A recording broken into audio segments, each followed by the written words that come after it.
మీకు ఒక 7 మంది ఉంటాయి. మినీ జిమ్ చూపిస్తాను. Okay, let's go. దీనిలో ఏంటంటే మనకి ఇక్కడ ఫ్రూట్స్, వెజిటేబుల్స్, ఇంకా chocolates, biscuits, chips, cool drinks ఇవన్నీ ఇక్కడ అవైలబుల్ ఉంటాయి. నాకు వచ్చేసి చిన్నది పెరుగు డబ్బా కావాలి. దానికోసం నేను లోపలికి వచ్చేసాను. పెరుగు డబ్బా అండ్ కూల్ డ్రింక్ కోసం ఫస్ట్ పెరుగు డబ్బా చూసాను. ఇది వచ్చేసి కాస్ట్ వచ్చేసి 95 ఫీల్స్. ఇదే మనం బయట బగ్గర్లో కొన్నాం 100 ఫీల్స్ పడుతుంది. తర్వాత మనం ఇక్కడ చూసుకుంటే ఇక్కడ మిల్క్ కూడా ఉంటాయి రకరకాల ఫ్లేవర్స్లో, కోకోనట్ అండ్ ఆల్మండ్ ఇంకా ఎక్సెట్రా ఉంటాయి. తర్వాత అలాగే లేకపోతే చిప్స్ ప్యాకెట్స్ ఇక్కడ రకరకాలు ఉంటాయి. తర్వాత మన లెఫ్ట్ సైడ్ చూసుకుంటే ఐస్ క్రీమ్స్ కూడా ఉంటాయి. ఇక్కడ ఐస్ క్రీమ్స్ అయిపోయిన తర్వాత నాకు కూల్ డ్రింక్స్ తీసుకోవాలని వచ్చాను. ఇక్కడ చూస్తే రకరకాలు ఉన్నాయి. కూల్ డ్రింక్స్ స్టింగ్ కూడా ఉంది ఇక్కడ. నేను వచ్చేసి ఫస్ట్ పెప్సీలో చిన్న చూసాను, 75 ఫీల్స్ ఉంది.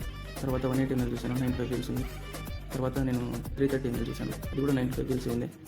అప్పుడు 180ది 330ది సేమ్ రేట్ ఉందని నేను 330 ml తీసుకున్నాను. తర్వాత ఇలా కౌంటర్ దగ్గరికి వెళ్ళిపోయాం. అక్కడ తను స్కాన్ చేశాడు. స్కాన్ చేసిన తర్వాత అక్కడ ప్యాక్ చేయడానికి ఒకరు ఉంటాడు సపరేట్గా. తర్వాత నేను కార్డు పేమెంట్ చేశాను. ఇక్కడ